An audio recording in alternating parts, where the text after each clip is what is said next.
pretty sure I saw a dead horse yesterday. You know, it's a big time in the horse cycle. Is it? We got the Kentucky Derby is less than 2 weeks away. Floppy hats, overpriced mint juleps, and one guy watching on TV hoping for an accident. So do you think it's a week straight of good weather for you to get a bite? I don't know, man. Jeeps sell in the spring and the summer, and sure. Convertibles sell in the spring and the summer. So we've had weather. I know someone who just bought a convertible simply because it was a nice day. Steve, normally I wouldn't have to. Was it you? I just feel like that as miserable a failure as this has been. Good to know you're being fair. You're going to jump head first into this empty pool again and smack your head.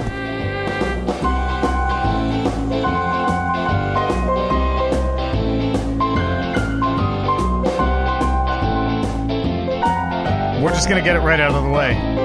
It's Sunday, April 28th, 2019, the year of our Lord. It's the Steve and Kyle Podcast, episode 100 and... doesn't matter. Hearing that intro again, Steve, it broke bad for you and the weather turned south, so I think I know the answer is that the Jeep is still unsold. Yeah. There's actually snow on the ground right now. It's April 28th. Have you... I know that the answer is no, but has it ever snowed, or I know the answer is yes, but like, has it ever snowed later than this? Yes, it definitely has. But I don't remember it. And the fact that we had like a 70-degree day. Actually, it was 78, I think, last Monday. Yeah. And then I was here at the house last night, looked outside, and it was snowing. It could have been February. Could have been January. Now, have you thought about snowing so freaking hard? Your idea last week was that you just need a run of good weather to sell the Jeep. Have you thought about relocating it to, like, Kentucky? Oh, sending it down south? And just sending it back to where it came from. Because we got it from, I think, Louisiana. Yeah, so after the triple homicide. After the triple homicide, murder, death. You throw it back on just a corner in Louisiana, or if you don't want to go that far, you just go Tennessee, Kentucky, maybe. Boy, it's not a bad idea. I know people in Tennessee. Jeep would have send it down there. Oh, I got my buddy LT. Who does the truck show? Right. We were supposed to talk to him, and we were going to talk to him for something separate. I realized yesterday that when I was watching a video of his, LT, we totally left you in the lurch. He was excited about it too. Oh, because nobody cares about him. It'd be like if we got your neighbor Jimmy on. What's his name? Which one? I'm friends with all of them. We got Cindy to the left. We got Joe to the right, Dustin and Ashley across the street, and there's John straight across the street. I don't care. And the other two, I don't really know them. I don't care. Pick one of the losers. I don't care. It's the equivalent of having one of those idiots on having... Don't talk to my friends What's that his way. name? Larry... LT. Okay, so he just goes by LT then? Yeah. Okay. Boy, I haven't heard a name demand like that since Madonna. But yeah, I guess this YouTube wrench 'em up host certainly does deserve the same His shows treatment. are on actual television. What's the channel again? I don't know. I forget. I don't know. I haven't been able to watch him on TV in quite a few years. It used to be Spike, but then it became TNN for a while, or was that before Spike? Paramount Network. I think TNN was before Spike. Is it the Paramount Network? Hold on, let me see. What's this show name again? Hold on. Power Nation is that's the block of shows that's on. Oh, is it? Yeah. It is. Oh boy. I mean, how could I be so dumb? Hold on. There we go. PowerNationTV.com. I did Power Nation. Is that where it's aired? Well, the shows the show that he is on is Truck Tech. Oh, good. There's Detroit Muscle, there's Engine Power, there's XOR, which, of course, everyone in the know knows means Extreme Off-Road. Now, you certainly have a television deal. Looks like the History Channel, Steve. The History Channel, huh? Or at least reruns of it. Oh, how about that? Makes sense. That's a watch logic. Power Nation on the History Channel starting January 13th at 7 a.m. I guess they must have changed because it was on. Yeah, I know it was on Spike, but Spike went away a bunch of years ago. Yeah, and then I think it kind of bounced around to because I think they're all like NBC, owned by NBC. So I think NBC kind of was just like, I don't know, stick them on the History Channel. Yeah, the history of working on trucks. Yeah, that's that makes sense. That's a logical landing point for what is it called? 4-cylinder block TV. It's Power Nation. Power TV. Nation TV. Steve, I apologize. How dare I? So we've got to get our friend LT on. Lawrence Tolman, working on trucks and making the bucks. Right? I mean, you can't be thrilled about that, are you? It's not bad. Hey, you know what we forgot to do today? Normally when we walk into APS 3.0, yes, we look up to our candy gods, our candy overlords looking down on us from the candy corner shelf. We've still got, so an update, we have about 1 million York peppermint patties. One box is maybe an eighth of the way gone. There's 175 in there. We eat roughly 2 to 4 each week. Yeah. We got them right before Christmas, which was approximately, 12 weeks ago or so. But our friend Chris Pruitt, maybe 6. Oh, no, it might have been. Yeah, I bet we've eaten 75 of them out of the 175. So we're closing in on almost halfway. Chris Pruitt reloaded that box though. Okay. When he came and visited us down in Van Wert, Ohio, for our billboard. And unless they're just wedged up there, Steve. Oh God, there's been no progress. Did not even realize. Like when we finally take them down, we're gonna have to be careful. We're gonna have to dust them off first because there's gonna be a thin layer on top of it. We've got a box of Pearsons. Oh boy. And then we have, or a bag. Sorry, 2 boxes of Zachary's Thin Mints. Those were provided to us. I want to say that was from Trevor in Nashville. We've got some other peppermint type candy. We've got boxed candy from our good friend Nikki. Of course, yeah, the Chucky C. Juniors, otherwise known as Charleston Chew. We did finish off the Dart Kit Kats, the minis that Chris Pruitt gave us. We got some Andy's Mints. We got a box of Mike and Ike's. God, Mike and Ike's. I've still got the Milk Duds, some Chucky C. Juniors, and then hang on. I got to see what these are. Because if I remember right, Philip, our friend Philip, does all of our artwork. Yeah. StephenKyle.com/merch. Yeah, he's the one that violated those copyrights. Yeah, so that it could be immediately yanked off of the merch store. He sent us a bunch of random stuff. I want to say this is from him, Steve. Let me look at this. All right. What do we got up there? Oh, that's right. It was like the stuff from Japan, China. I'm not familiar with those those symbols. We prefer to refer to it as the Orient.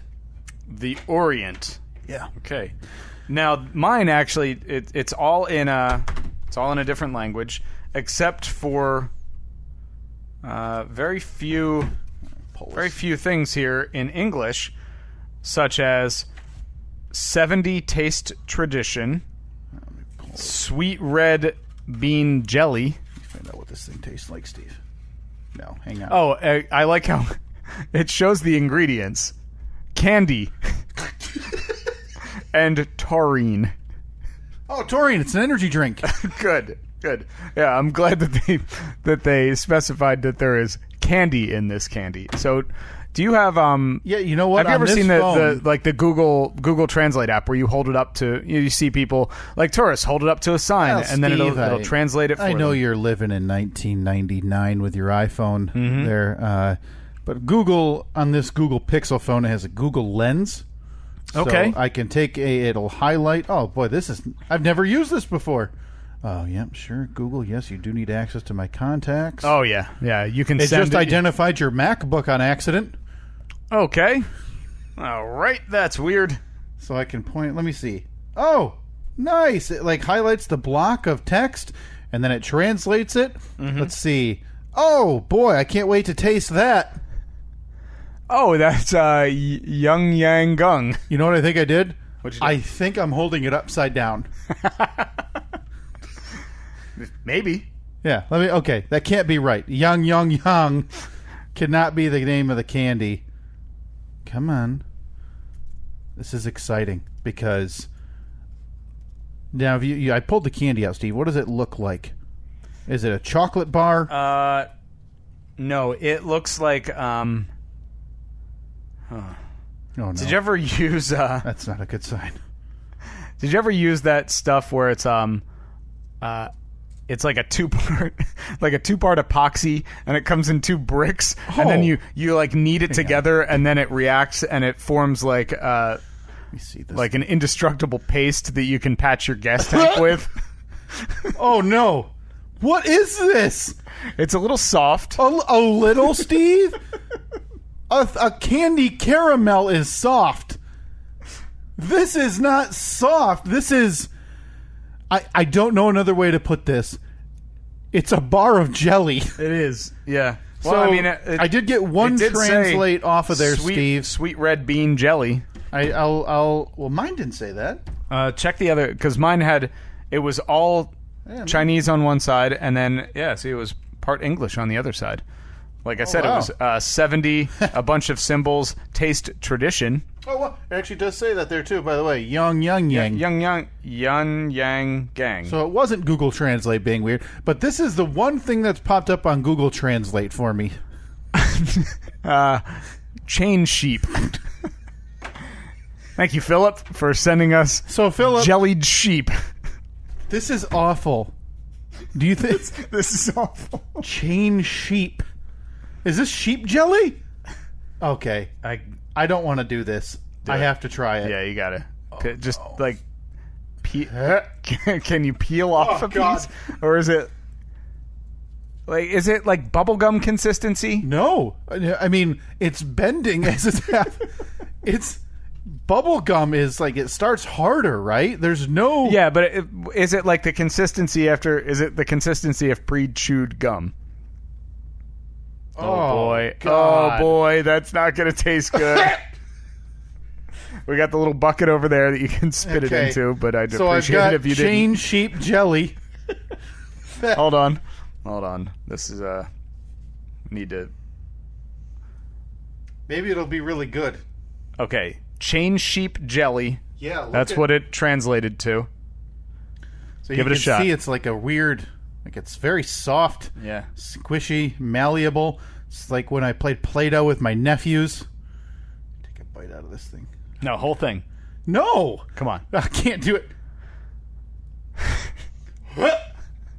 God, it smells bad. No. Nope. That consistency. No. I don't know what it is. That consistency is awful. I will take a bite of this one if you take a bite of that one. Well, I'd imagine they're the same, right? I don't know. Yours has half English, so That's maybe true. Philip went to the knockoff shop. Taste Tradition Sweet Red Bean Jelly with taurine, so it'll give you a nice wake up. Good. That's exactly. You think it's it's the same thing. I can feel it through the box. Okay. I don't know. Right, I don't know if I can. You know what? I'll chew it. I'll do it.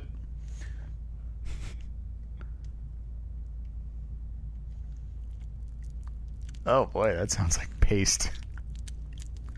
I'm not breathing because I feel like I won't taste it if I don't breathe. What is it? Can you even compare it to anything? Kind of like a jelly bean flavor. It's the flavor, which is not far from a Mike and Ike. No, is it like a Chinese Mike and Ike in gelatinous form? That's the flavor's not bad. That is as much of that consistency as I can put in my mouth. I gotta take a sip of this coffee. Oh yeah, I'm sure that's gonna make the coffee taste great. Just wash that caffeinated beverage. Oh my God. Well, thank you, Philip. Yeah. I mean, we're definitely gonna eat these. That was not it being thrown into a garbage can. Man. I can't wait to finish this bar. All right. So. Someone sent us Yorks. Yeah, we gotta wash down the flavor. I mean, you can't let that flavor linger in your mouth too long because then you'll always be craving it. Well, speaking of things from listeners, Steve, we have a couple of things that we have neglected to get to.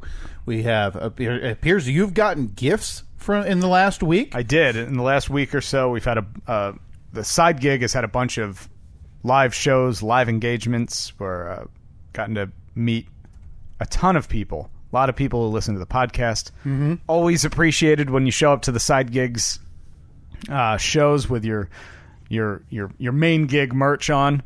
Special shout out to Timmy, who I don't think has changed his shirt in months, because every time I see him, he's wearing a green Stevie Tortellini shirt. Hey, well, you better buy a new one, because never know when that one's going to get yanked off. I think that's pretty much original content, right? Who knows, man? Yeah, Philip, who'd you rip off for that one? Poor guy made us. He did exactly what we asked him. A specific request from me, down to the last detail. Yeah. Did you message him about ordering one of those shirts? In case you're no, I haven't. Not familiar, one of our designs on the StephenKyle.com/merch has been flagged for for copyright infringement. Mm-hmm. Very justified. Well, it was a Calvin and Hobbes knockoff, because you being the massive Calvin and Hobbes fan, favorite cartoon of all time. There's no question. Yeah, I remember reading that in elementary school, running to the library most days to see if one of the books that they had made were in stock. Mm-hmm. So you had requested a while back that our faces get superimposed onto the bodies of Calvin and Hobbes in one of their famous their poses, sticking out the tongue poses. And yeah, we got a takedown notification last week about that from the publisher of Calvin and Hobbes. Yeah, not surprised at all. Yeah. So, but you were going to message Philip and see if he could just kind of slip that one. Well, I have the design, so I just need to do a one-off through a different shirt I know company. somebody. Yeah, I know somebody who could do that for you. I think I have the design. But yeah, I need to do that because I need to add it to my collection, obviously. Yeah. So. Yeah, I know someone who could definitely do that. But do you want it to say the Stephen Kyle Podcast? Because then you're a guy wearing your own shirt. Listen, there's a special breed, and I'll say it. I literally did not. I realized as I was saying that I was wearing my own shirt. There's a special breed of dickhead to wear your own merchandise, Steve. Yeah. Out and about at the house, it doesn't matter. Losers. Absolute losers. I mean, just the self-involved nonsense and ego of someone to put on a piece of their own merch. Yep. Oh, what embarrassment. What a loser. You know what? That's probably a good idea that I shouldn't. I should just have the design in the center of the page. Maybe really small across the bottom. Yeah. StephenKyle.com or something. But again, like we mentioned it last week, if you have one of those are a rare collectible. It's a collector's item, yeah. Maybe. How about this? Stick with me. Are Calvin and Hobbes? Wait, no, they're not wearing shirts or anything in there, are they? Calvin is. Yeah, Calvin's wearing his traditional shirt, and Hobbes is not. Hobbes is furry. Maybe Calvin can be wearing a Stephen Kyle Podcast shirt. Hey, Philip. Get on it. Need that design. COB. Let's close of business today. Sunday. Yeah, close of business Sunday. You'll be getting a letter from my lawyer if it's not ready.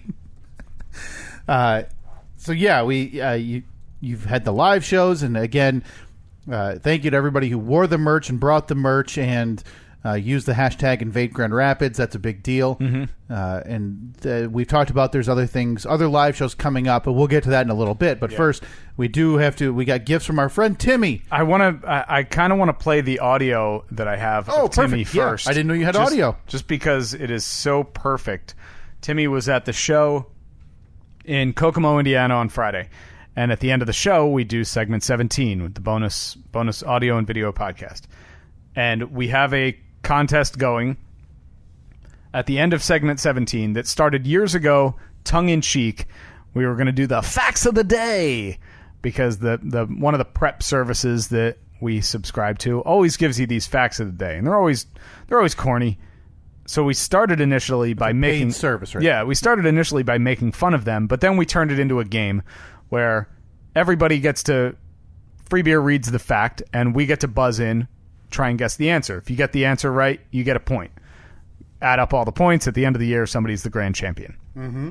Well, whenever we're on a live show, somebody from the crowd takes the place of the one show member who's not there. In this case, Kelly. Kelly has to stay back and run the board. Kelly is your new show member? Kelly's our new producer. Again, unfamiliar, haven't listened, not a fan of the production. Okay. All right, thank you. So, Timmy volunteered to stand in for Kelly. Good friend of the show. Good friend of the podcast and the radio show, right? Good, yeah. Wonderful human being. Always very happy. Drove to Van Wert. Love to see Timmy all the time. So at the end of the podcast, or at the end of segment 17, I think Timmy had gotten a couple points. He was feeling good, and he decided to proclaim loud and proud to everybody in attendance and everyone who would be listening to this later. I love the Stephen Pyle Codcast. Oh, no. Just missed the mark. I love the Stephen Pyle Codcast. Well, what do you think of that, Pyle? At least you got Steve out of it. I mean, if he had just flipped like Kyle and Steve Codcast. Wait, but so no. he said Steve and Pyle, so that's one screw up. Yeah.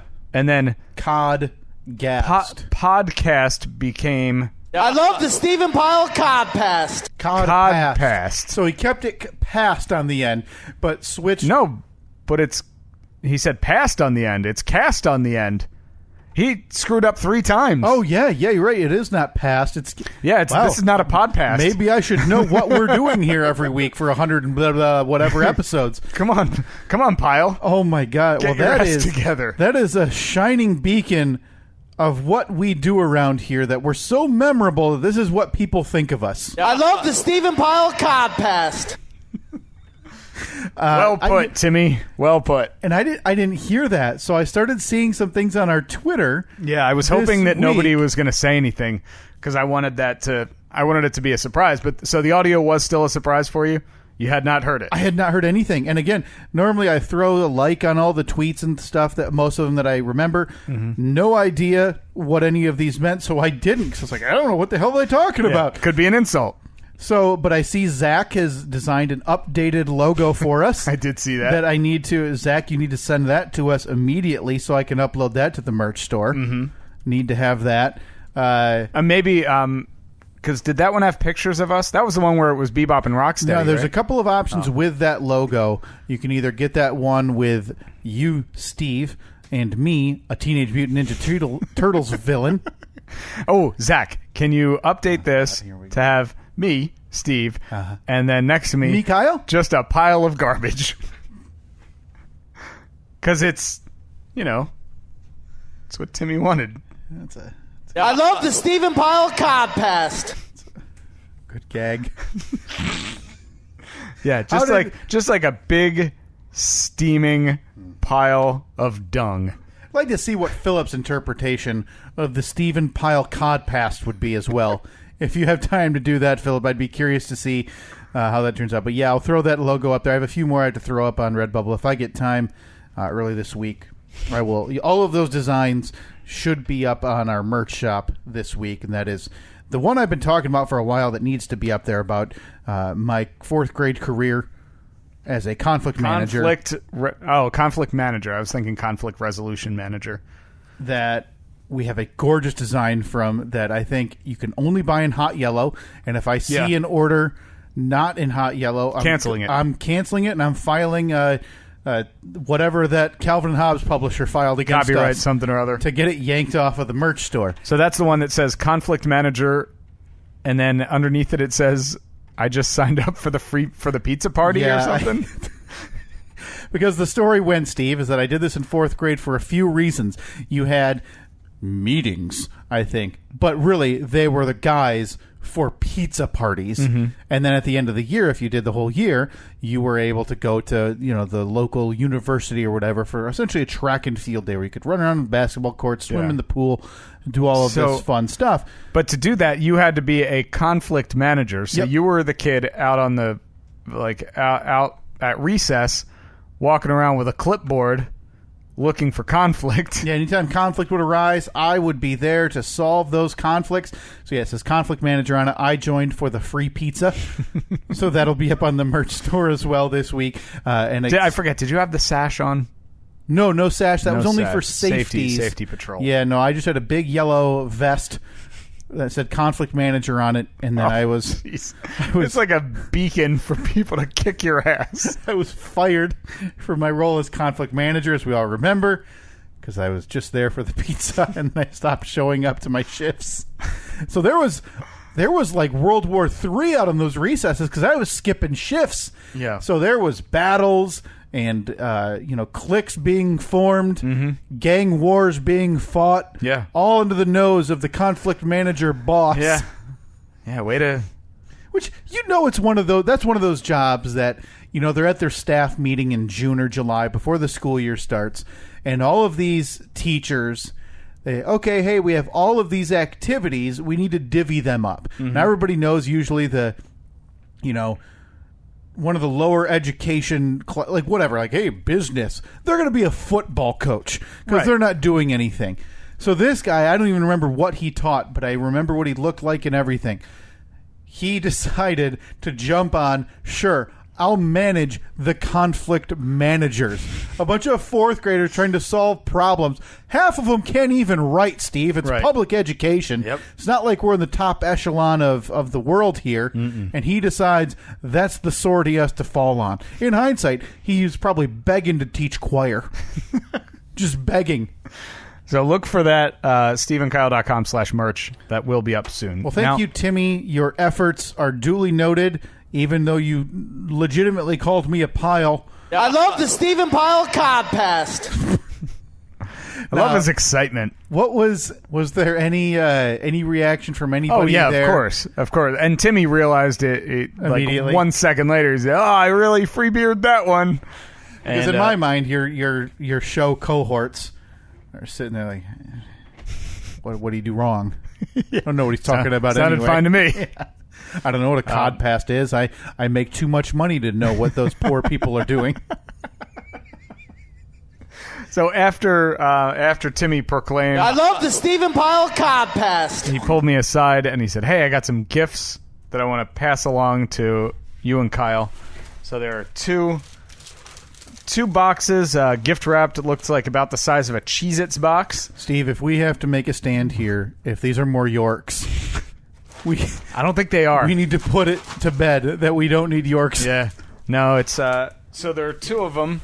Are they the same? Do we know? Do we not know? They look the same. They appear to be the same size. They both say Stephen Kyle Podcast or Stephen Pyle Codpast, as Timmy would say. Steve, Oops, and Kyle. Yeah, because he originally wrote to Stephen Kyle, but then he realized that it was the bottom. So he made sure that I know that when we open them, open from the top. Side marked top has to be facing up. Okay, so this is to Kyle. Okay, this one is to Steve or Kyle. That one is to Kyle. That's what it says, right? Okay. Or I think, to Kyle. Oh, no, you're right. To Kyle or Steve. Okay, so it doesn't matter. So go ahead. You open that one first, and then... Oh, whoa, don't flip it.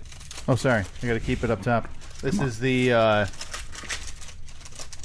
beautiful paper. Happy birthday, Steve, nice, by the way. Thank you. Happy birthday to you as well. Thank you so much. Can't be said enough. What do we got here? What is this? So this appears to be, and I don't know, maybe I tweeted about this. I had this question about a month ago. Where can I find a candy cigarette?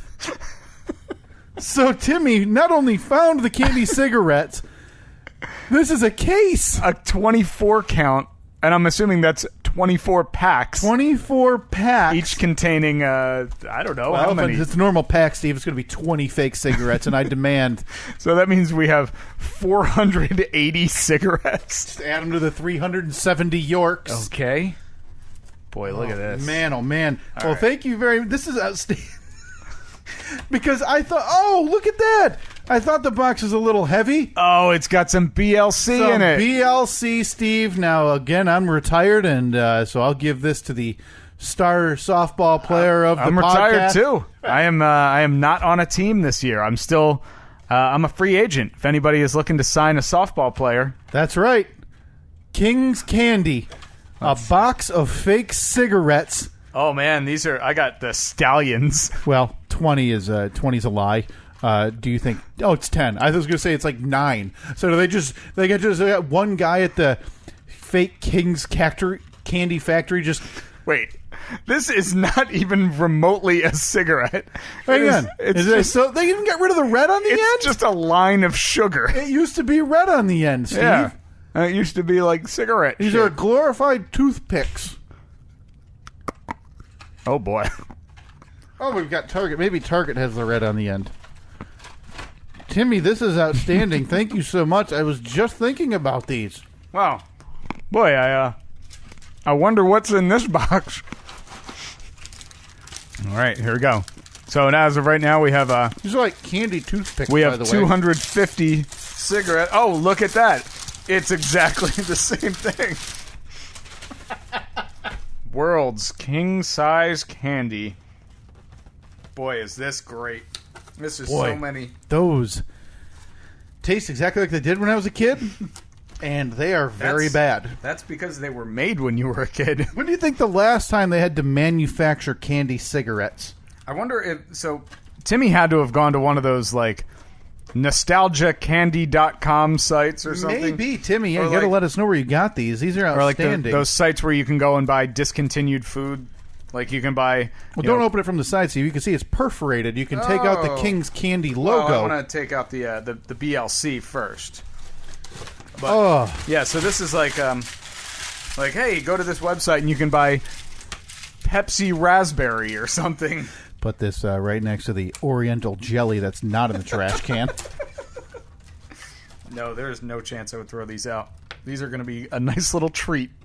This is outstanding. Thank you. I have to know what spurred this because I'm guessing I tweeted something about a candy cigarette that I don't remember. Was that a hot take, do you think? Did you announce it? It couldn't have been a hot take, right? Because what's a hot take about a candy cigarette, right? I don't know. Maybe that the world has gotten too soft and kids should be allowed to... Well, that's true, Steve. If you want to look at compared to 20 years ago when I went down to the local Five and Dime is what we called it. Did you? Because that's in this town. I went to there. No, there is a five. There was a Five and Dime. You seriously refer to a place as a Five and Dime? Oh, there's no question. I could bring you to the building right now, I'm Steve. older than you, and I didn't do that. You never knew what a Five and Dime was, or did you know what it was? You just didn't refer to it as that. I knew what it was, but it was even then it was like old timey. But even like the name on the store was Five and Dime, though. Okay, different scenario then. If it. Because there was like a dollar store, or like where you buy the garbage candy, such as candy cigarettes. Whoa! What? There, let's. Let me see if I can find this. See if I tweeted out a hot take. Oh boy, this is just so much stuff. Boy, this is weird. Need a Stallion? Oh yeah, I could use a Stallion. I just had a Lucky, so let's see how a Stallion tastes. So this is like a blatant Marlboro ripoff, right? Because Marlboro had horses on it. Did they have to change, remove the word cigarette from it, maybe? It looks like it because it just says candy, Stallion candy. And that's what it is. It's a sugar stick. I bet that's and why... they removed the red from the... I bet that's why they had to... Yeah, because they looked like cigarettes. Yeah, there's no question. Yeah, I'm trying to find this. If I had I don't, but this is crazy. I was just texting my brother about this a few weeks ago. I can't wait. I'm going to have to steal a pack or two. Or a case. Robert, you got a case. Give them to your nephews. Here you go, kids. Oh. Time to taste the flavor. Remember when you were young and thought smoking was cool? It is. It still is. Stallion.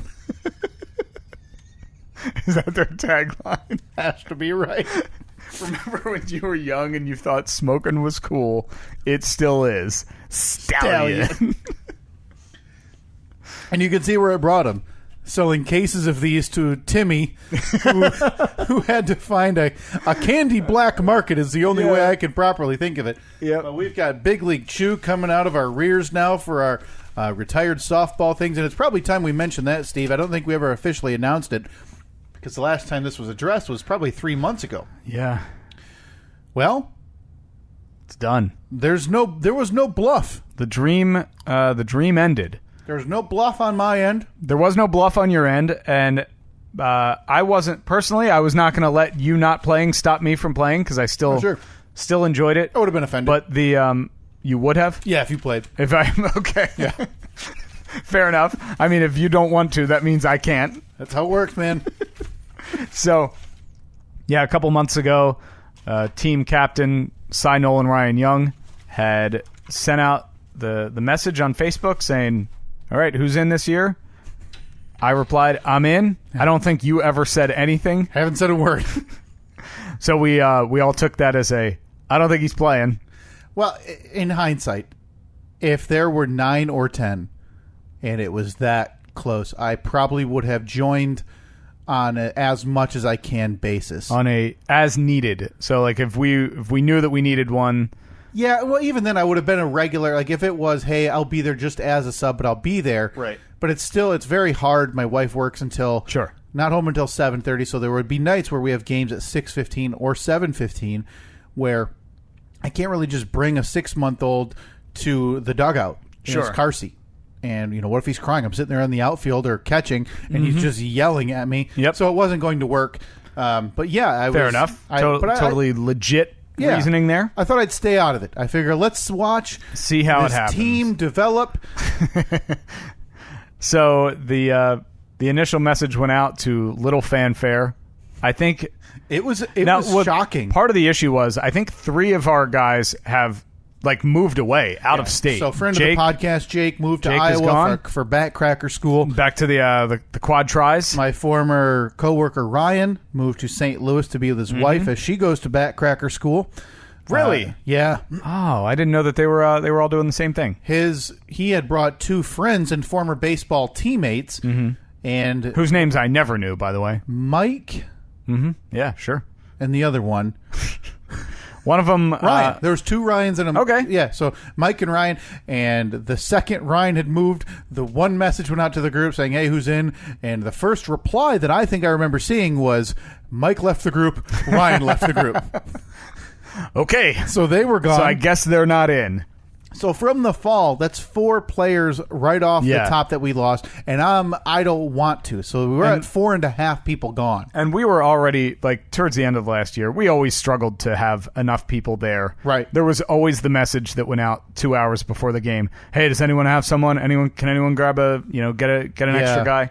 And so it wasn't really a surprise when it kind of sputtered. I think we had 4, maybe 5 people who were definites. Yeah. But me, you, Chris, Jake was there every week. I mean, but this year, there were probably 4 or 5 people who replied saying, "Yes, I'm definitely in." Well, and then Rusty went and I guess he drank too many pints one night, slipped on the ice or something, and shattered pints of beer, pints of liquor. Yeah, exactly. Shattered his wrist into 1 million pieces. Oh. Man, poor guy. He sent me a picture of the X-ray. Yeah. With all the different pins and screws and buckles and bolts that are holding that thing together.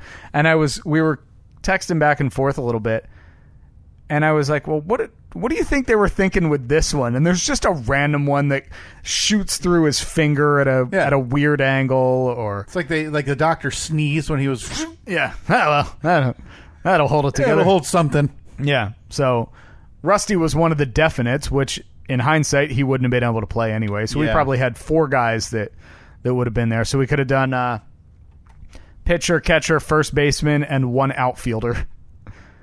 Yeah. Probably would have made things a little difficult. That's perfect. Yeah, I mean, the things are changing in terms of, we lost our first baseman from the summer to fall last year. So, yeah, the softball dream, at least for this year, it appears to be over. Is officially I'm disappointed. Dead. I was looking forward to playing if anyone has a team, and they are looking for somebody. I would consider playing, but I think at this point, games have started probably. Games started last week. You could join the co-ed league.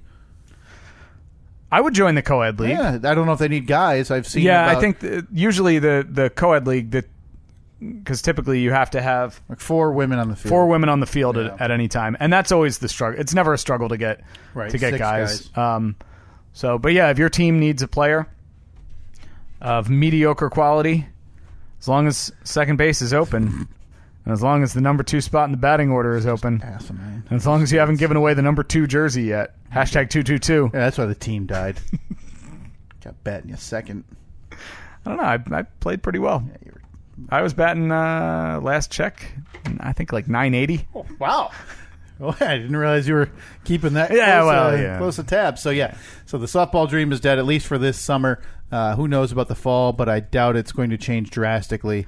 Probably not for me, because... Yeah, it's going to get worse for you. Yeah, exactly. Well, it would... Hypothetically, the season would be done before your baby is here. But the fall season would start...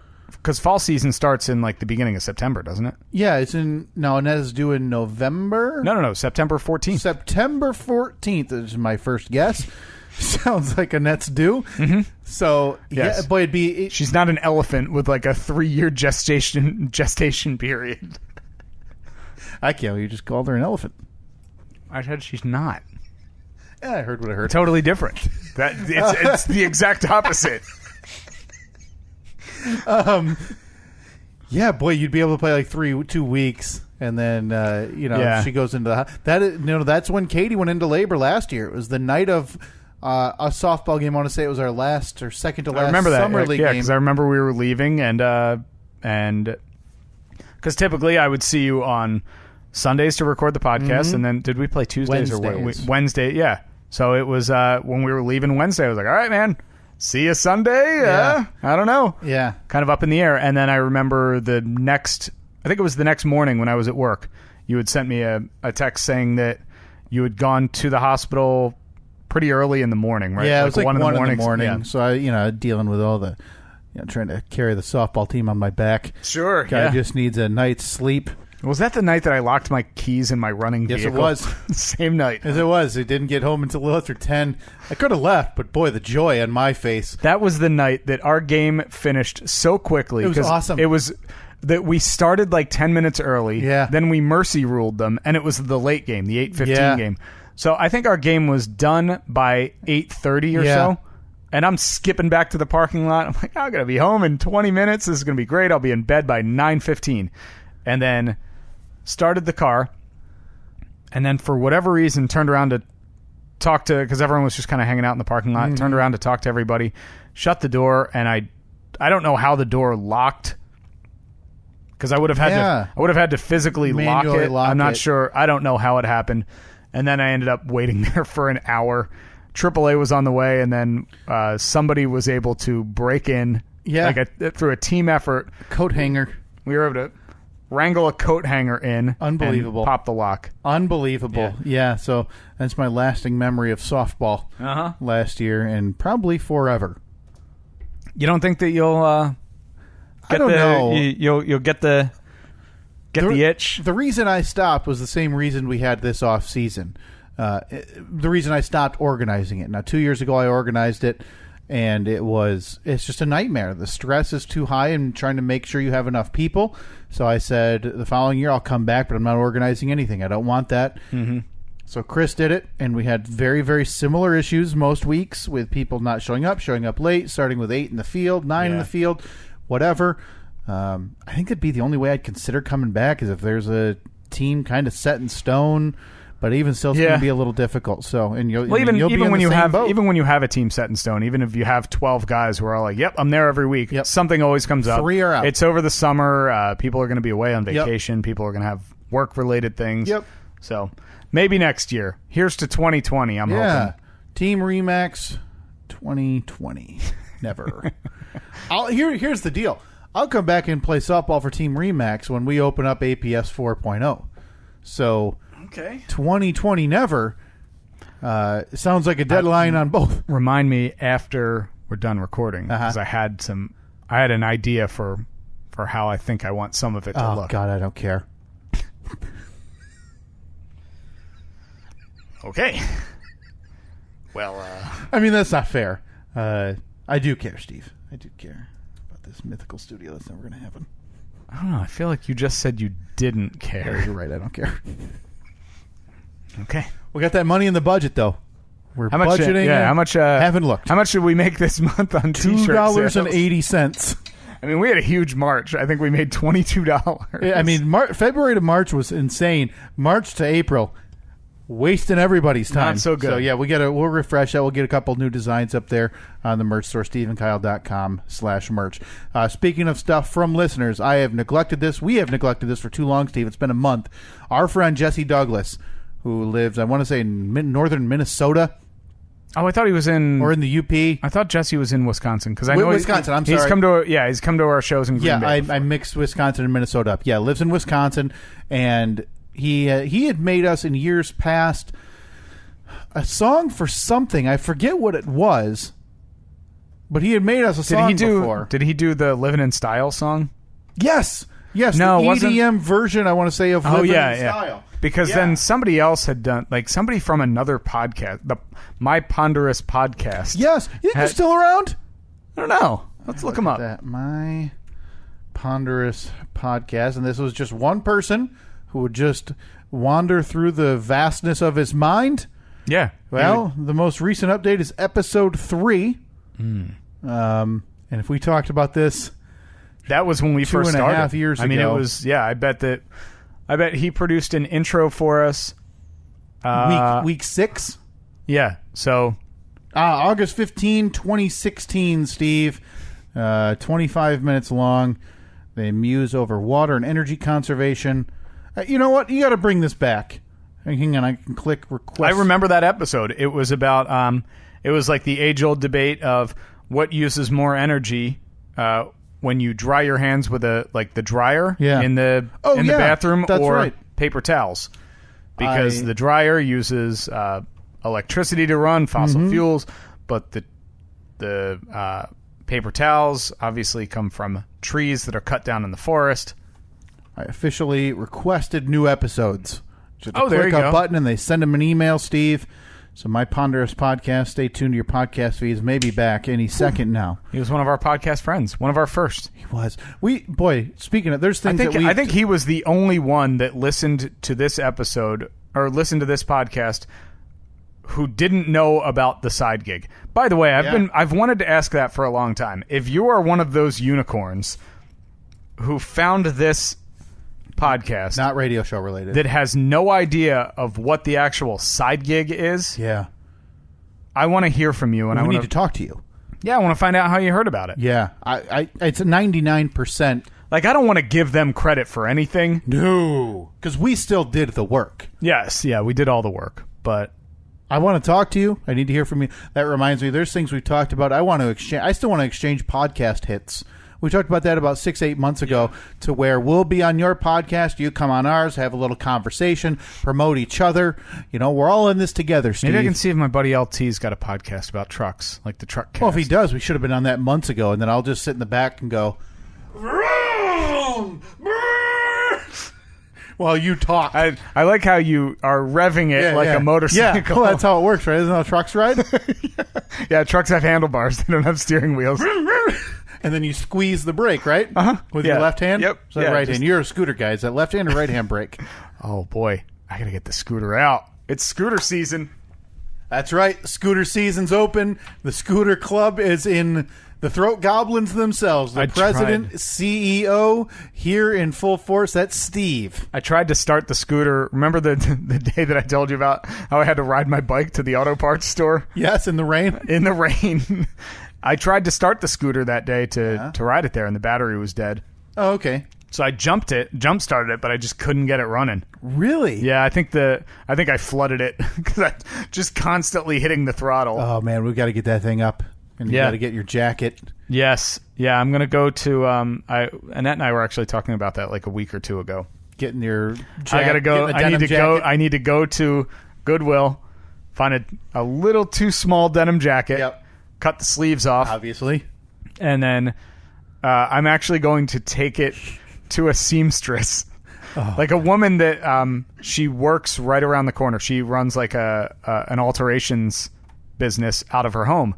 I had actually taken a couple of pairs of pants there right around the time of our wedding. I needed to get them hemmed, and I think I'm going to take her my denim jacket and my patches and have her sew them on there. I can't wait. Well, we're going to take a video. I'm going to come cruising up to your house. Yep. Obviously, Born to Be Wild is going to be blaring. A net on the back. Yeah, my pregnant wife on the back. Yeah, man. Like, two bank robbers, a motorcycle club. That's one thing I enjoy, like riding down the highway or whatever. And listen, people love motorcycles. It's not for me. That's just not my thing. Yeah. I'd be terrified of the ramifications of even, tapping something wrong or hitting. I'm still the guy who believes that a penny's going to derail a train. So in my mind, a motorcycle, hits a piece of cardboard and you're down and dead, right? Because that's the only solution. Maybe. But there is nothing that looks sadder than when I'm driving down the highway or whatever, and I'm passing a motorcycle, and it's, motorcycle guy in the front, and then it's usually wife or whoever on the back.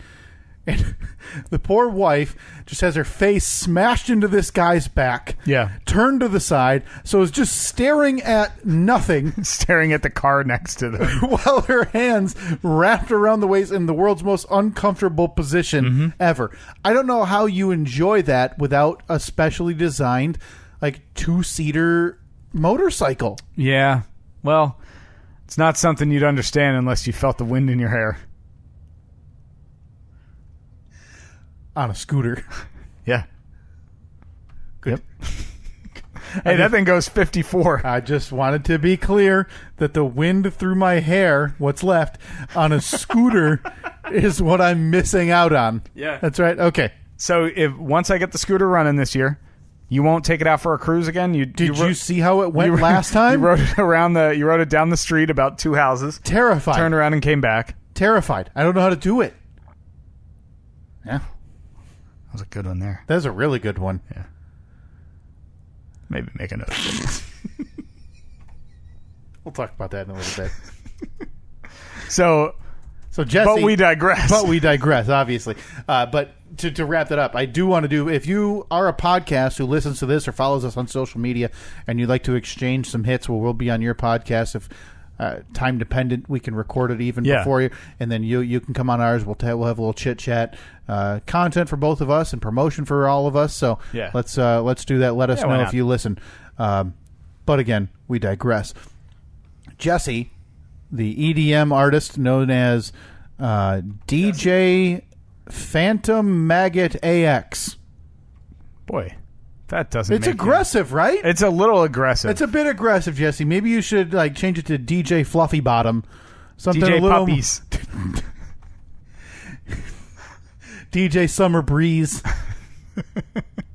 Really. DJ Rope Swing on a breezy day. DJ Cool Glass Lemonade in the middle of July. Yeah. DJ Hot Cup of Cocoa. Ooh, yeah. As snow falls outside on the eve of Christmas. DJ Fresh Cut Grass. DJ Baseball Field in the middle of June on a weekend with a hot dog in your hand. Yeah. DJ Summer Concert Series at the park. DJ Walk through the park as the leaves are changing colors. DJ Sailboat. DJ Nap on the beach. Again, all just suggestions. Yeah, I mean, we're just spitballing here. And to your point, you could stick with DJ Phantom Maggot. Yeah, that's not appealing. It just feels aggressive. Feels very aggressive. But he had sent us, now this is one of the many, many, many simmering side projects of ours, Steve, but this is this our oldest side project that we talked about? I don't know if it's the earliest, but it's one of the earliest. I know that. We've been talking about this one for a long time. We decided to do a conspiracy-themed podcast. And I know who can find out if it's the oldest one. Oh, that's Nikki Constantine. Nikki, by the way, or for anybody out there who wants to take part in this Herculean task that is 100% a waste of time. Oh, what do you got? We would love to know how many side podcasts we've come up with. Like a list That's a list. Maybe an Excel spreadsheet. That's a list I'd be interested in because I'd love knowing when it came up, like the first time we mentioned it. Yeah. Obviously, the title of the podcast. Maybe not just podcast, but maybe all of the promotions, like the Limbs for Limbs. Limbs for Limbs charity box off. Charity box off for limbless dogs. I would love to see a collective list of that, mainly so we can finally get our money's worth out of Philip. Yeah. Philip's been slacking a bit. So this was one of the first ones that we thought of, and we decided to call it History of the Mystery, and it was and I remember even when we discussed it is because all of there's conspiracy podcasts, all this, but we don't want to do all that work. No, we just want to let everybody know that there is a mystery, and when the history of when it started. So, like the second gunman conspiracy. Well, there's a theory out there that there was a second gunman on the grassy knoll the day that JFK was shot. Yeah. That started back in 1963. And that is the history of the mystery. Okay, so now we haven't heard this, and because I apologize to Jesse because he actually put work into this. By the way, that would be, how hilarious would that be if you had to come over to the house so we could record an 11-second episode of a podcast? Well, we'd just knock out 60 of them. And then we'd run out, and we'd release that. We'd have content for a year. We would just release them every Thursday. Yep. You'd get a 4-second download. But then it's going to be big enough that we're going to get advertisers. So the advertisements are going to be longer than the episodes. Yeah, like that would be. You know how when you're driving along in your car and you're listening to a podcast from your phone, say you got your GPS working. So every now and then the podcast will dip out because the GPS will say, "Make a left turn on Main Street." Yep. If that happens to coincide with the beginning of our podcast, you'll miss the entire podcast. If you have to make a left turn or if you have to merge into traffic or whatever, if your GPS interrupts you at just the right time, episode gone. Really what we're doing is just trying to drive traffic to the podcasts that are doing it correctly. So we give you the history. You go, oh, yeah. That's pretty cool. And then you have to find another one that actually delves into the rest of the mystery. Yeah. Consider us the table of contents. We're listing... no bigger endorsement than being referred to as the front of the book, the table of contents. We're listing all the things that you can go and explore in this book. But we're not making you turn the page.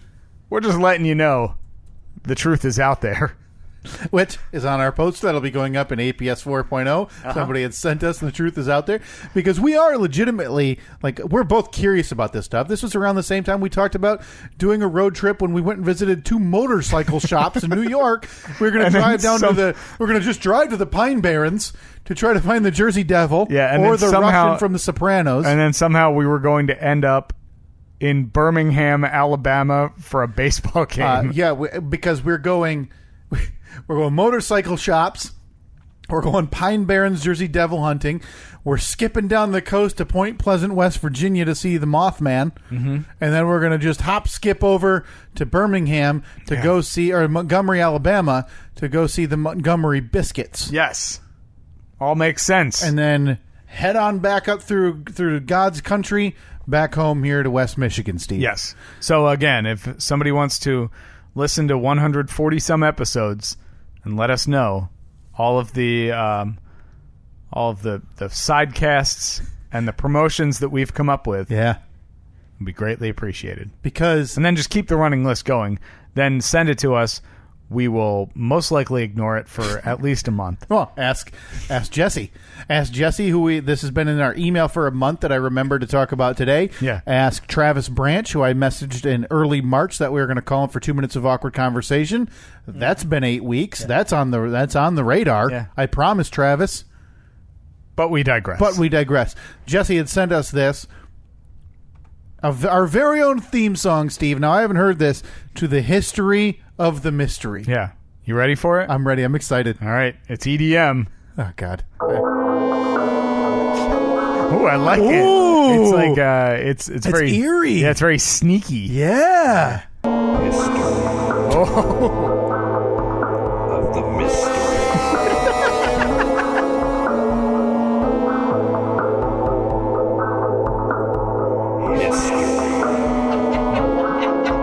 Of the mystery. Oh, this is great. Boy, I mean, it's simple. Really gets the point across, though. Oh, man. How long is it? How long is the... Another 2.5 minutes. Oh, okay. Well, No. hang on. No. No, it's like another 15 seconds. Oh. Because...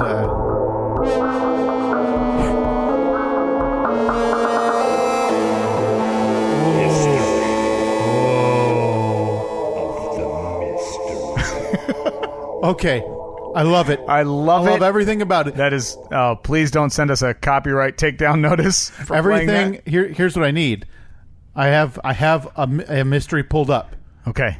I need you to hit the You intro, ready? but after the first time, Steve, where he says history of the mystery, I want the music bed, but I don't want it to overpower me.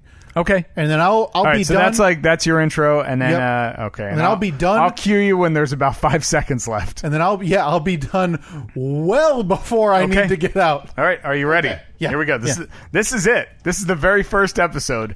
3 years in the making.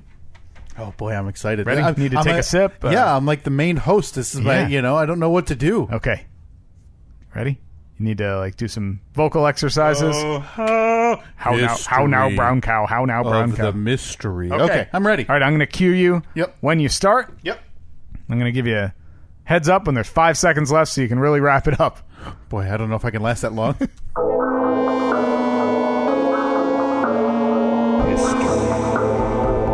Of the mystery.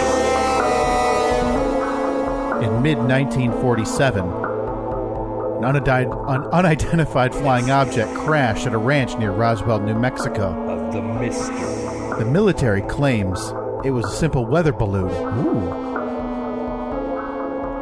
Interest waned until ufologists began promoting different conspiracy theories claiming that it was an alien spacecraft. Yeah. And that, Steve, is the history of the mystery.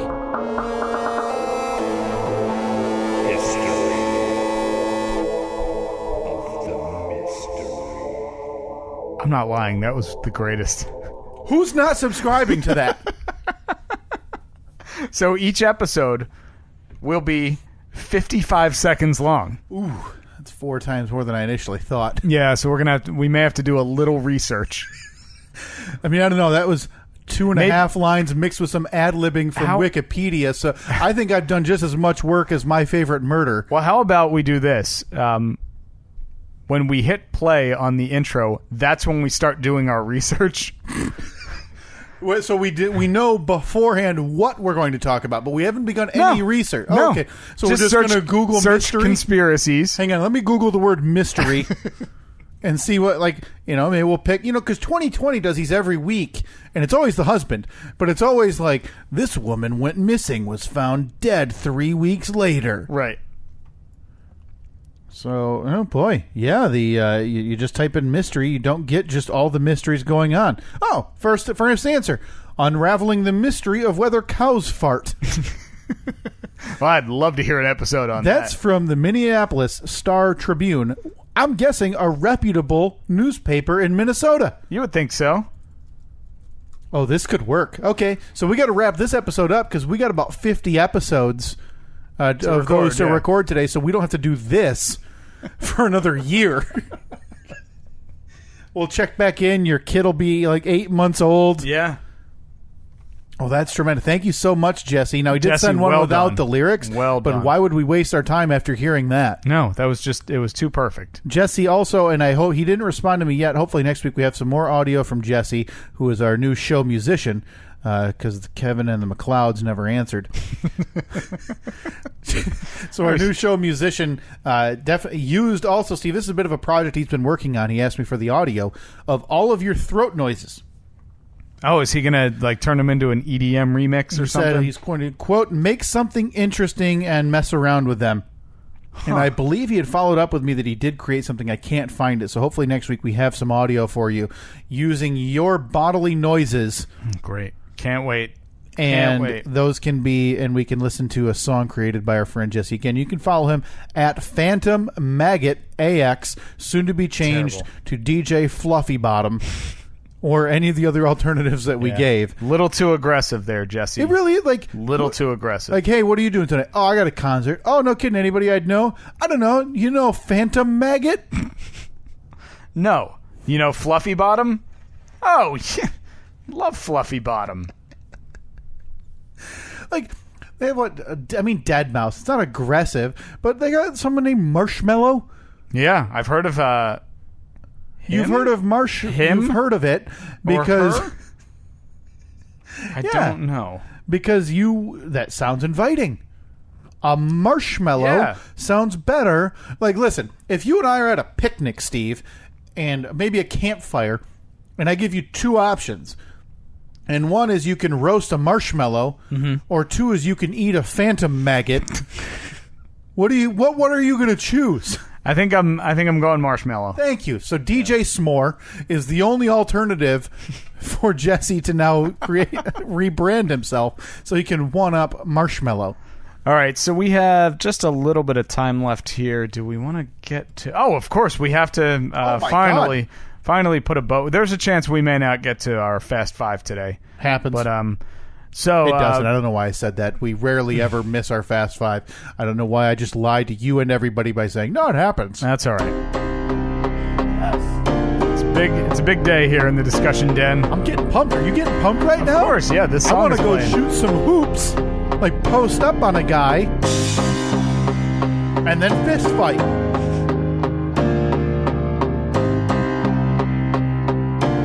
Want a candy cigarette? If you wanna be the best, you got to be a fighter.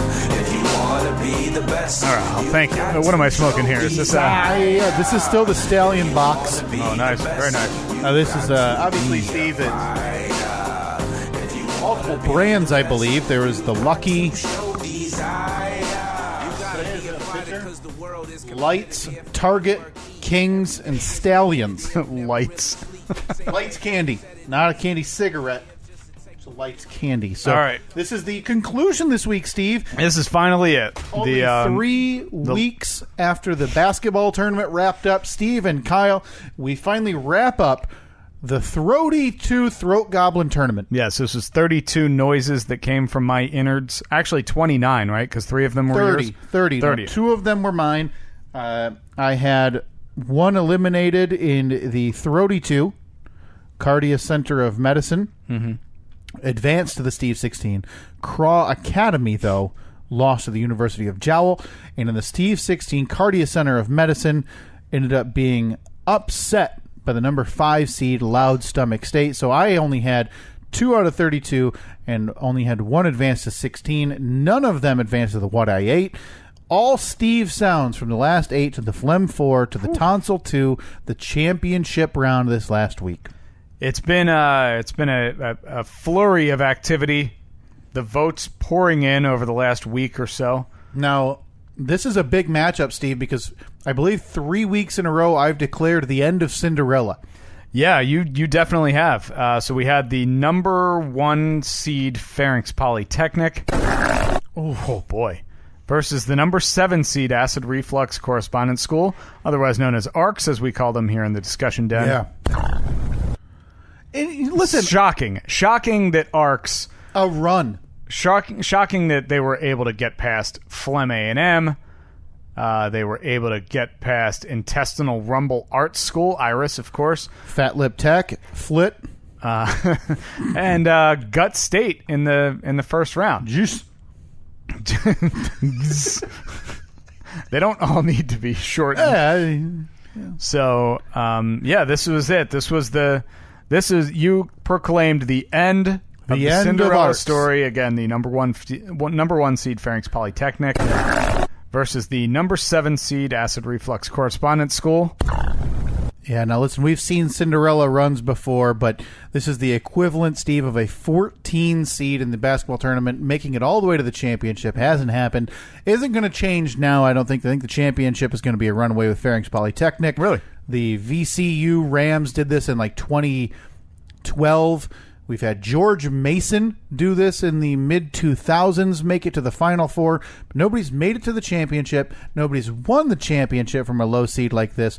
And this would truly delegitimize our entire tournament if the number 7 seed Arcs upsets Pharynx Polytechnic. Yeah, it's crazy. Like I said, a flurry of activity over the last 5-6 days or so. People just the website actually crashed for a little while. So many votes were coming in. Yeah, you had a bunch of people, with your paid subscriptions to your side gig. Yeah, trying to get their dumb content, trying to get to their videos of Timmy yelling Stephen Pyle codpast. I love the Stephen Pyle codpast. So the lines of people waiting to enter the website were denied momentarily until you called in the backup generator. It's like that scene in National Lampoon's Christmas Vacation where Clark finally gets the Christmas lights on, and you have to see a hand just turn on the nuclear power backup. You had to call the server who hosts your website, have them kick in the reserve bandwidth. Yeah. So the big news here, Kyle. Oh, no! What have I told you? That history was made. But there was no mystery.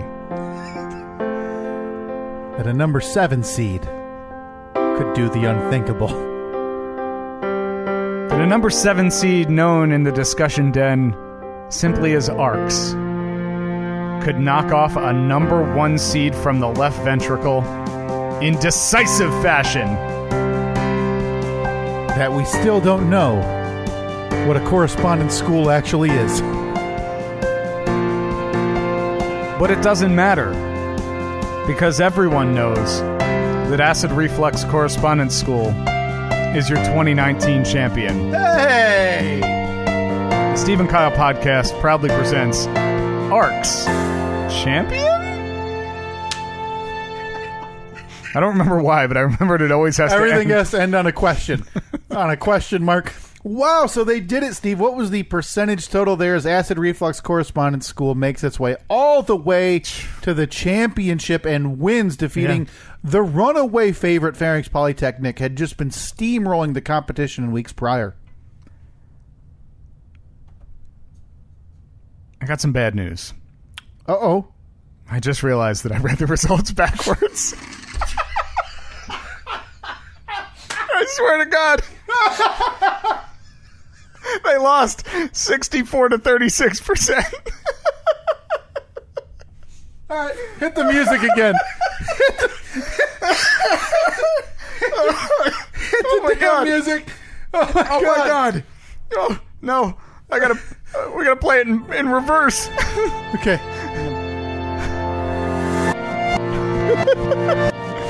What have I told you? That I'm a big dumb idiot. That number 7 seeds don't win the championships. What have I told you? That sometimes I have trouble with numbers and reading and the like.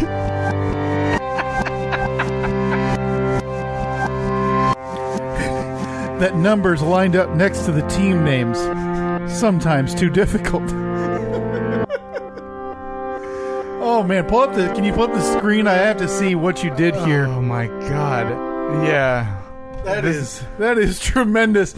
And when I pull up this screen, you're going to agree with me that there is zero excuse for this blunder. Hasn't been a blunder like this since the Academy Award by, what was it, Mr. one of the Beatties, right? Yeah. And some other lady announcing. Look at that. There's no. Oh my God. There's no. It's not even like it was close. No, that was. Yeah, that's. I mean, it says 1 Pharynx Polytechnic. There's a bar. 64% of the vote, and then 7 Acid Reflux Correspondence School. 36% of the vote. So nearly 2-1, Pharynx Polytechnic runs away with it, but in tremendous fashion, the Stephen Kyle podcast or the Stephen Pyle Codpast stumbles to the finish line with the Throat Goblin Championship. Oh my God! I love the Stephen Pyle Codpast. Yes, never been more true than right now, Timmy. Thank you. Boy, oh boy, we're really living up to that name, aren't we? That long pause that I had there, it was me internally debating, all right, do I just stick with this? Or do I admit my idiocy? You mean just lie? Yeah. That was the idea. Yeah. Do I lie about this?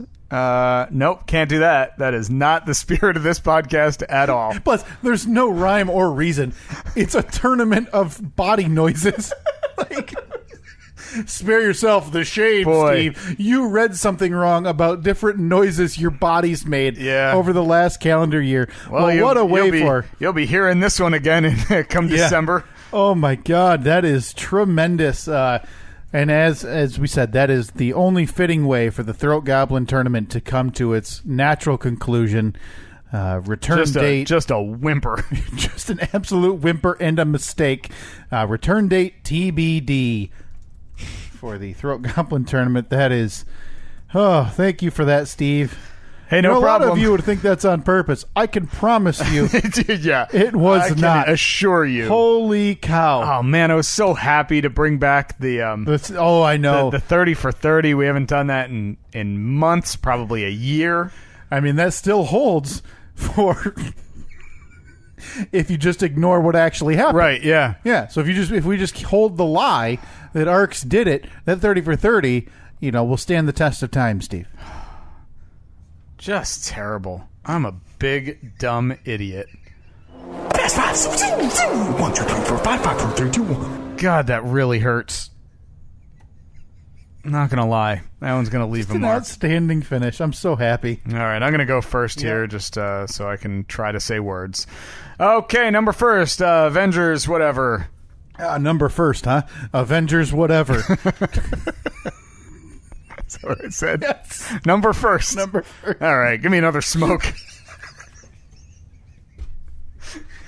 Maybe it's all this sugar directly in your veins, from stallion candy. Well, you heard me. Number first. Number first, Avengers, whatever. Uh-huh. Outstanding. Absolutely outstanding. The 3-hour movie. Yeah. Oh, so good. Boy, did I get crap for this on Friday for at the side gig for not caring. Not caring. Yeah. You should be ridiculed for things that you don't like. Mm-hmm. Yeah. Nice work environment. Bunch of bullies. Yeah. Yeah, terrible. First, they fire Johnny the Duck and Lisa. They bully the producer who's been there for almost 10 years. Yeah, just shy of a decade. It's all right. I'll show them. Because you don't care about capes. Next, NFL draft. Oh, my God, Steve. Where to begin? Kyler Murray going number 1 overall. Horrific draft management by the Arizona Cardinals to top of the whole thing off. Can we talk about the New York Football Giants for a second? Dave Gettleman, the... Next, Joe Biden. The tide's turning. I don't think he's going to be a player. I really don't. It sure seems like it. The next one, Grand Canyon. Natural selection? Why do people keep falling into that thing? I mean, do you need a photo of you, leaning backwards off of a cliff that falls hundreds and hundreds of feet? No, you don't. I mean, it's really big. You should be able to see it. This is not on the National Park Service. This is not on anybody but you taking a stupid picture. This didn't happen before cameras were, selfie mode. I like the fact that in response, there's really no response. They're just like, no, we're not going to put up fences. We're not going to... Things like 1 billion miles long. You know how much that would cost to put up... Ask our president. Yeah, it seems pretty silly to put up a wall, doesn't it? To stop people from taking... Yeah, it's... Listen, this is not on the National Park Service. This is on dumb people. And that is a natural, a beautiful wonder of the world, essentially, to throw up a chain link fence because people can't stop tipping over is ridiculous. People would jump it anyway. Yep.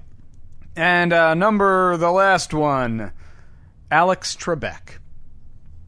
Hey, I appreciate the fight. Isn't it weird looming sadness, though? Yeah. Because you kind of, right? And it's, nobody beats pancreatic cancer. He claims he will be back, though, for the next season in September. If you're him, And I obviously you can't put yourself in those shoes. Mm-hmm. He's been doing this since its inception. Yeah. 30 years? Yep. 25 years, whatever. What's keeping him there? Because there's no need, right? Yeah, I mean, I don't know. Like, probably, I would assume that it's to keep up some normalcy in his life. Because I'd imagine that things are probably a little hectic these days with the treatment he's going through. Probably just wants to kind of remain the same a little bit, you know.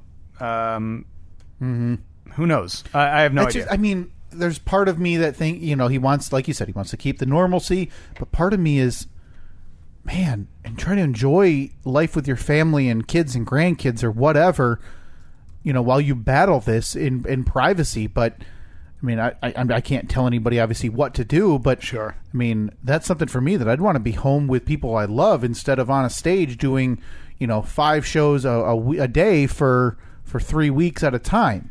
Yeah. So hopefully, you know, he still looks great. He seems great. Yeah. Hopefully things work out for him. I will never understand pancreatic cancer being the one that for whatever reason you can't beat. They can beat lung cancer and all of these other things, but if you get cancer of the pancreas, they can never catch it until it's too late. Yeah. And then sorry that it is what it is. It's fascinating to me, the medical, you know, why they can do some things, but pancreatic cancer it's historically been a death sentence. All right, before that we had the Grand Canyon over the last month or 2 months, like 4 or 5 people more. Yeah, just idiots. All taking pictures too. Yeah. And trying to get closer. What you don't need to be. You can see the scope of the Grand Canyon from the provided areas, which I'm sure are feet away from the edge of these cliffs. You don't need to be on the cliff. It's absurd. It's absolutely absurd. Yeah, what's crazy to me is like whenever you see somebody, I've never been to the Grand Canyon, and I'm sure it's just magnificent. It's massive. And your first reaction is, wow, I want to take a picture of this to, you know, so I can remember it. I can look back at this fondly years from now. But I think there's also something to be said for like just look at it, man. Just take it in. Let your eyes see it. Yeah. You have these cameras built into your face. Yeah. Look at it.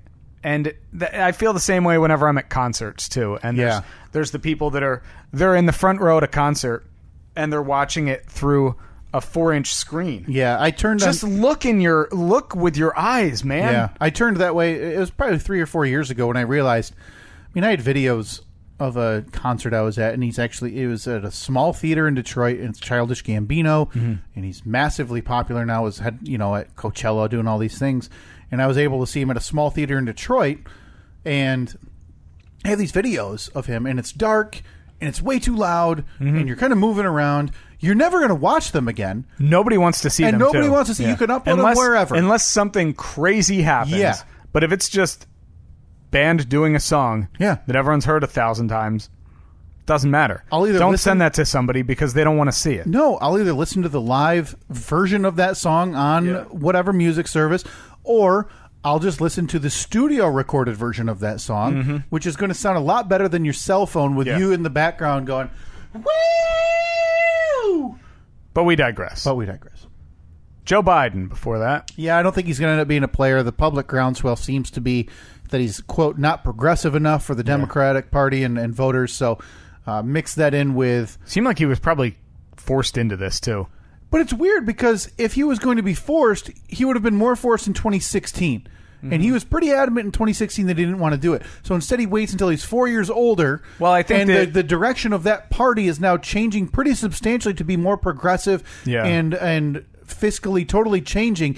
The odds that they're going to elect this politician who now has some weirdness with hair sniffing and things like that, right? And a guy who, you know, that you can do it with any politician, but as they dig up more stuff about his interaction with lobbies and donors and things like that, it doesn't seem like he's going to end up being a player, in my eyes, in the 2020 election.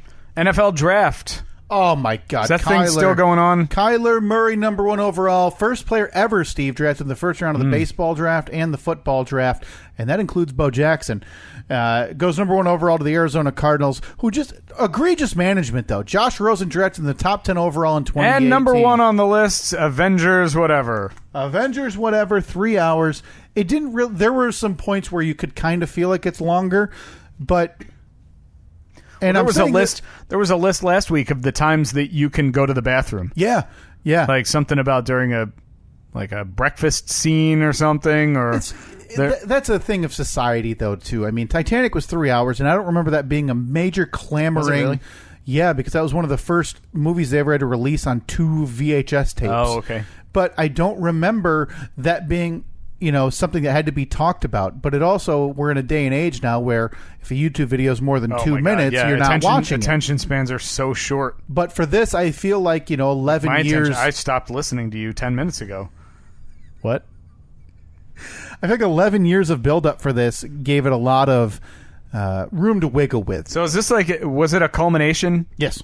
So the Marvel, right? The Marvel universe. The cinematic Marvel universe has changed forever. But it's complete? Like they're not. No. There's more movies, but characters are changing. The focus is changing. They haven't done a solo Iron Man movie or Captain America movie in 3 years now, and there's no plans to do any more of those. Okay. There's Guardians of the Galaxy 3 in 2 more years or 3 more years.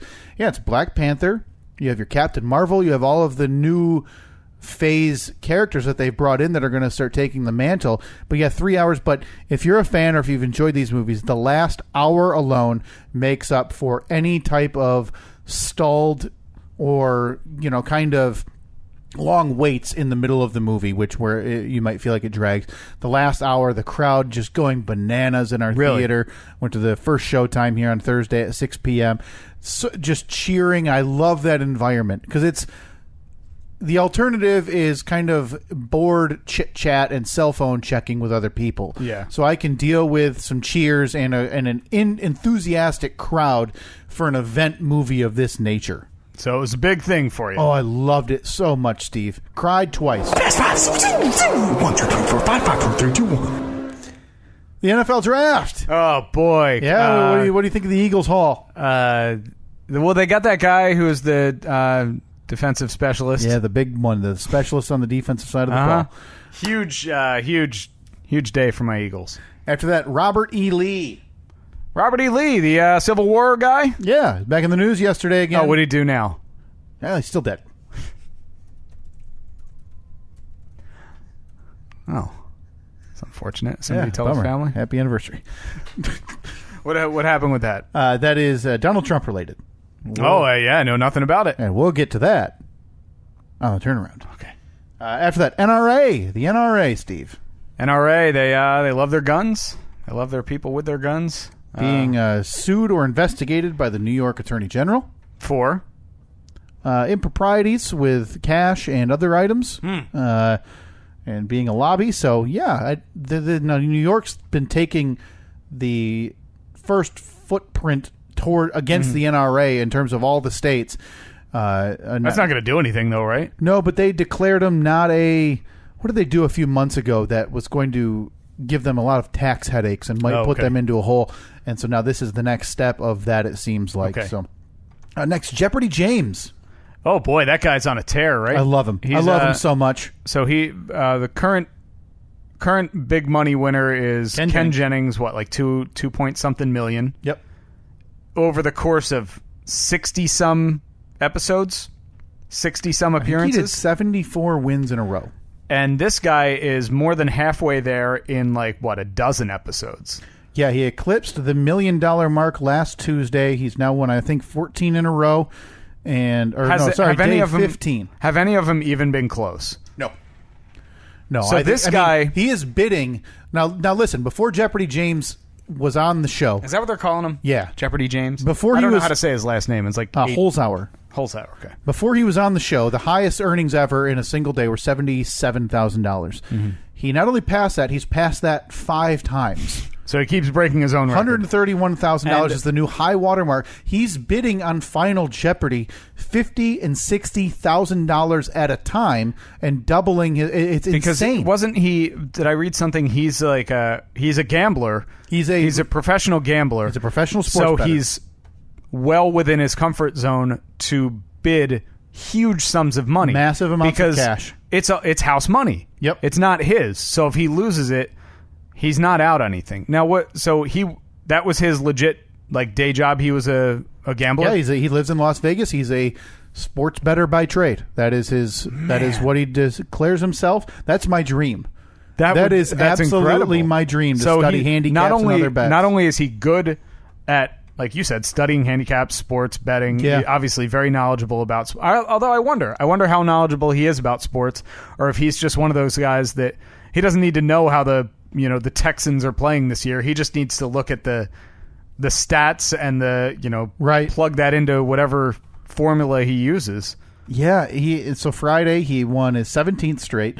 He only won $49,600 on Friday. His total winnings are over $1.275 million. So this guy will most likely pass Ken Jennings in half the time. Is what he's on pace for. He's well set for life if he can keep it up. Oh, no question. But I wonder what his financial status was before that. Like, I wonder if he was already loaded. Well, the news came out yesterday that this isn't the first game show that he has absolutely annihilated. He was on, let me Google this quick. He was on a game show, a short-lived game show in the mid-2000s, Steve, called The Chase. Do you remember The Chase? I don't. Doesn't even sound familiar. I don't either. But it turns out he was on that show 16... You know what would be a good idea? To conclude this on the turnaround. Boy, that is a great idea. And lastly, Steve, the Avengers Endgame. Oh, boy. With I can't believe that Mighty Mouse made an appearance. So disrespectful. In the last second. Shattering Crazy. Every box office record nobody expected Mighty Mouse to be there. Danger Mouse, too? All the mice showed up. Fievel? He was just on his way west. Yes. Like Mickey and Minnie? The Mickey-Minnie duo shows up. All of the mice. The Rizzo the Rat from the Muppets. Man. Absolutely annihilating records, though, Steve. Avengers Endgame. Did it have $1 billion weekend? They said that it would $1.1 billion worldwide weekend. Made $350 million estimated this weekend. Far and away top opening weekend of all time. Beating, I want to say the last time was Avengers Infinity War last year was the previous number one at $257 million. Good Lord. Just ridiculous. Now, what'd that cost to make? Well, they said if it made $1.1 billion this weekend, that would be the break-even mark. It cost $1 billion I think between the promotion and Robert Downey Jr. in these last Avengers movies was making $50 to $100 million off of all of them because he was the first one there. He made $500,000, Steve, in 2008 for Iron Man 1. And being the first one in the Marvel Universe, by the time the Avengers rolled around, Avengers 2 rolled around, Avengers 3 rolled around, Avengers 4 rolled around, extra appearances in the Spider-Man movie last year, which made $15 million for a guest appearance. Captain America Civil War, which he was only supposed to have a few scenes, ended up making $25 million in that. He is making easily, I want to say 9 figures off of this movie. Just insane. So before that, Jeopardy James, the story is TMZ reported he in 2014 on Chase. Again, I don't know what this shows, so not as long ago as I thought. Nailed 12 answers for $60,000 in the opening round. He got 19 answers in the final round for another record, and en route to helping his team of 3 win $175,000. His strategy is revolutionizing Jeopardy, though, because there's been stories about how he's doing this. He's using the sports betting strategy. He's targeting bottom tiles first because that's usually always where the daily doubles are. Right. And he's betting large amounts on the daily doubles. So he's getting out to such a massive lead that nobody can. He's usually can catch him. Ending the first round of Jeopardy with about $15,000 to $25,000, which is the average winning mark is $19,000 for all time.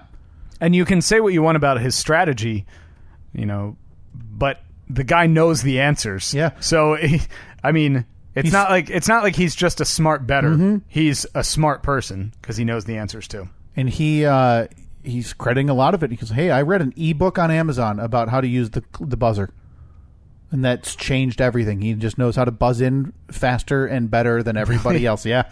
Because there are rules with the buzzer. If you buzz in too early, they lock you out for a certain amount of time.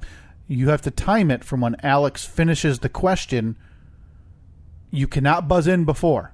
Okay. Or you get locked out. So he knows that whatever, and he's utilizing that, and obviously his knowledge and his betting strategy. He's on an amazing run. Before that, the NRA having some issues in New York, and as well as leadership issues. Apparently, Oliver North is the leader of the NRA. I think so. I know he's associated with him. I know he has been for years. I don't know what his actual role is. He is now stepping down there's a power struggle with somebody else in the NRA who they thought initially was going to be stepping down. He'll not be renominated as the investigation by the New York Attorney General begins into the NRA. And there's a quote here. Members saying, quote, "We're effed." Stepping down, the CEO told the group's board that North was trying to extort and pressure him to resign. That was earlier this week. Right. Wayne LaPierre, that's the CEO, and now Oliver North has lost that power struggle. NRA, not in shambles. Obviously, they're still one of the biggest lobbies in the world. They'll be fine, I'm sure. But, yeah, that's going on. Before that, Robert E. Lee, Donald Trump this week doubled down on his comments regarding the Charlottesville rally, saying that there was good people on both sides. That is a stupid thing to say, sir. And said that the reason Robert E. Lee came up again, he said, a lot of them were just there to support Robert E. Lee, a great general, no doubt. Huh. So now there's a lot That's it. I mean, that's an interesting take. There's a lot of the think pieces about Robert E. Lee again coming up that you've seen in the past about, oh, he was a good general. But the thinking is now he was not. And this idea that he was just supporting states' rights, no, he was actually a pretty noted slaveholder and slave trader in the South, and he wasn't this good guy simply fighting for states' rights like maybe interpreted elsewhere. And first and foremost this week, wrapped up yesterday, Steve, the 7-round NFL. Oh, you all right there? You got it? I get so excited. The 7-round, 3-day event known as the NFL Draft. Kyler Murray talked about him going number 1. The New York Giants, though, taking Daniel Jones, quarterback from Duke, at number 6 overall, passing on Dwayne Haskins from Ohio State.